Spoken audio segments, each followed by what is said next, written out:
let's wrap 2025 up with the best TV shows and movies I watched this year. Let me tell you about all the movies I gave 10 to, either in the previous years or this year, because I rewatched them, and these are 15 in total. But if we focus on those I got a 10 for the first time this year, we have Foundation Season 3, Pantheon Season 1 and 2, and Severance Season 2. Pantheon is still something I keep thinking about. Severance, I mean, it's glorious. If you missed it, what are you waiting for? And Foundation Season 3 was no doubt the best season in Foundation. The first two had issues.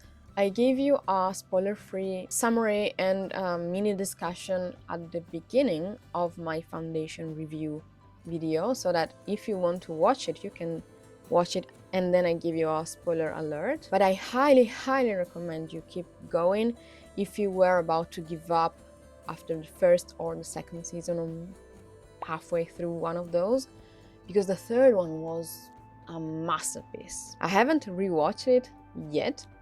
I'm saving it for, you know, when we are closer to the release of the upcoming season, and I know for sure that I will rewatch all seasons at that point. I'm saving it for that moment. And once again, if you loved Severance, watch Pluribus, and vice versa. I only gave 9 to one show the whole year, and this is The Sandman. The chart shows 2 because it actually includes Foundation Season 2, I believe, because I rewatched it, so it, as I told you, the system is not perfect yet, but something new that I watched for the first time was The Sandman Season 2. Okay, I know about all the controversies. I know that a lot of people decided not to watch The Sandman because of who created it. I agree. If that's your reason for not watching it, totally understandable. I fell in love with The Sandman without knowing who made it. I couldn't care less. I was there for the show. It was incredible, the first season. And the second season, I cannot tell you how deeply I feel for the characters. I still think about The Sandman every single day. And I'm not even joking. I even dreamt of this. Well, talking about dreams, because I guess I can relate to some of these characters, some of these situations. I watched the second season in a really difficult moment of my life, and it's not over yet, so I'm still looking at that and thinking maybe I can find courage through something like this. So it's something that it is really important to me. I think it's well made despite being a Netflix production. It's not at the same level of Apple TV Plus, of course, which are basically all the other things that deserve a higher rating, but it's more of a sentimental thing, you know? I really care about The Sandman, and one day I will be able to rewatch it and I will be ready. I'm not ready yet, but I loved it so much. You have no idea. If you watched it and you want to discuss it with someone, I made a video about it right after finishing watching it. I gave an 8 to Bad Sisters, which is a black comedy, crime, mystery, drama, I think, on Apple TV Plus. I'm not sure if it deserves an 8 in total, so both seasons, because I would say Season 1 deserves a higher rating. Season 2 is a bit more forgettable or wasn't necessary.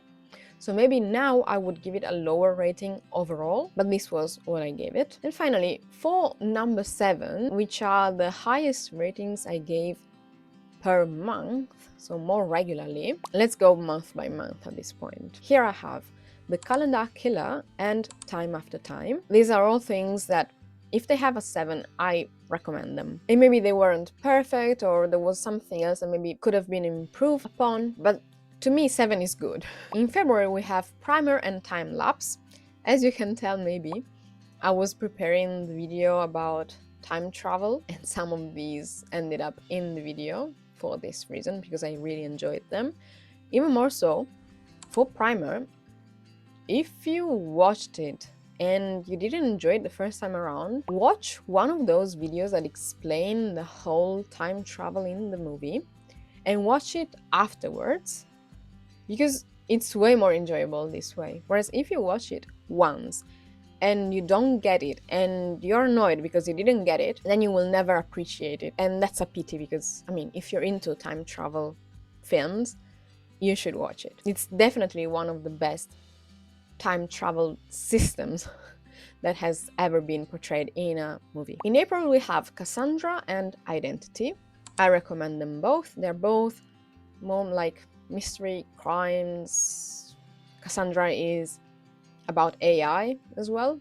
That's really interesting, and it deserves a lot more attention.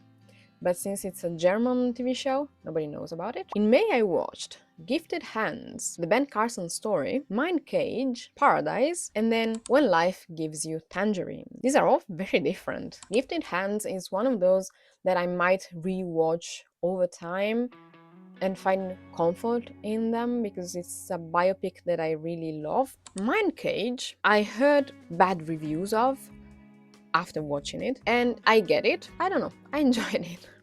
It's not a masterpiece, and that's why it doesn't have a 9 or a 10, but once again, supernatural elements, they get me. Paradise, this one probably deserves a higher rating because I'm looking forward to the upcoming season, and it's exactly what I was hoping for. If you gave up before the end of the first episode, maybe you don't even know what you're missing, and I'm not saying anything else because I don't want to spoil it, but it's good. And then When Life Gives You Tangerines is the first gay drama I watched in a while, and it was so good. If you need something to cry and something that will really affect you emotionally, this is it.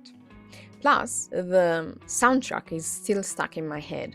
I love it. In June, I gave a 7 to Lost in Starlight and The Better Sister. I think The Better Sister was an original on Prime Video, so maybe a lot of people missed it, but it was good, even though I think I watched something really similar in the past, or maybe it's a whole subgenre and that's why you keep getting the same tropes or the same way of developing the plot, because it felt like I've seen it before, even though it was just released. So it's good, maybe it's forgettable because it's so similar to other things. And Lost in Starlight was so good that I made a whole video about it.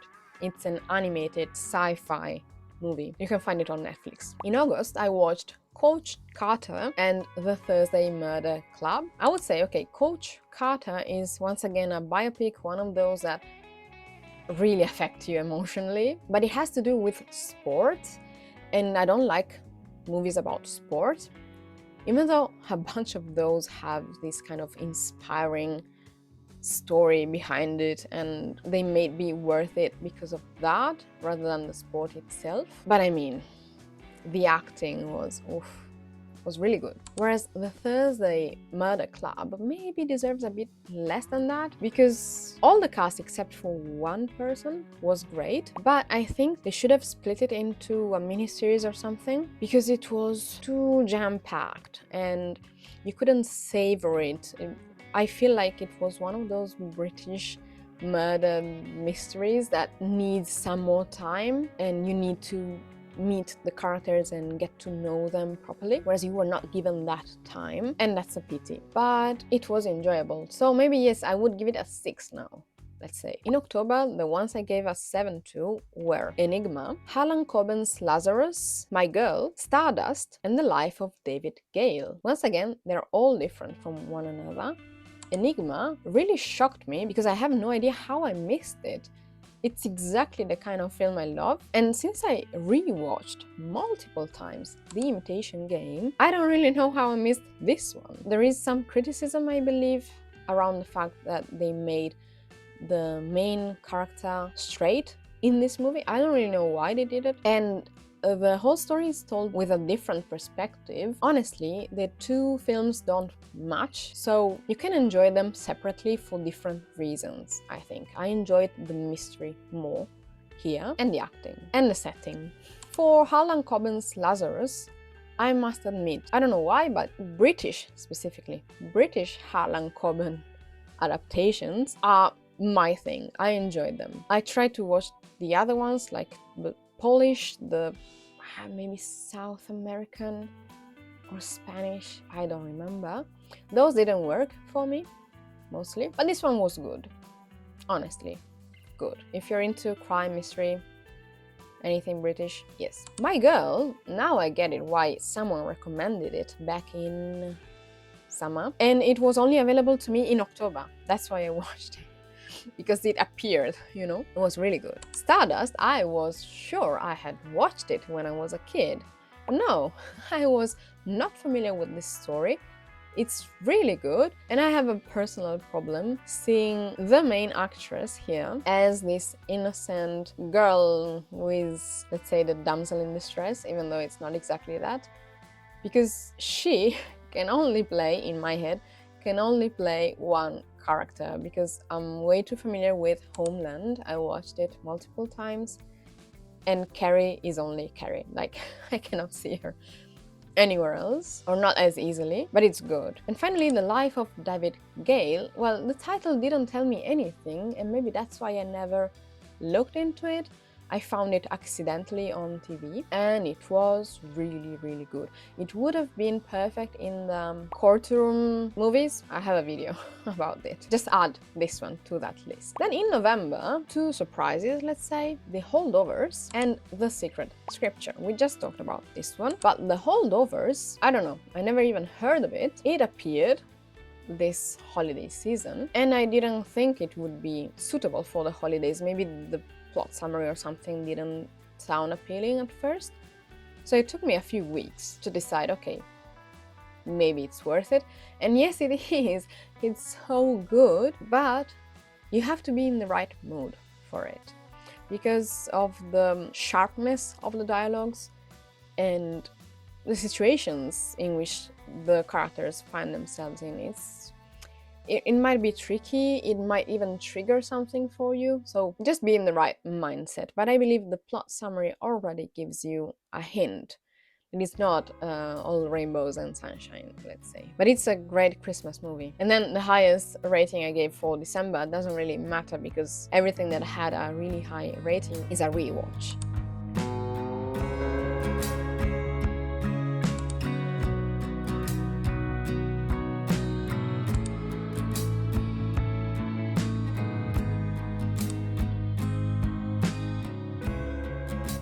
If you're curious about monthly wrap-ups, I make them on Patreon every month, and I don't give reviews for every single thing I watch, rather for something that deserves a mention, or either positive or negative, it depends. So if you're curious about that, join us on Patreon. I will soon release the detailed wrap-up for December. And now I'm curious, if you can tell me which are the top 3 and the worst 3 movies and TV shows, feel free to choose one or the other or all, it doesn't matter to me. As you saw, actually, all the best things I watched were TV shows, but it's an accident. I mean, it doesn't matter to me as much. And I haven't been to the movie theater this year, actually in years, so I missed everything that was released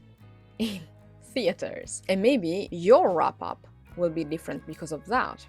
You see, if I haven't mentioned something that was really good this year and you watched it, please feel free to list it down below, so maybe I have a reason to find it. And now that you watched this, check out the video on the screen.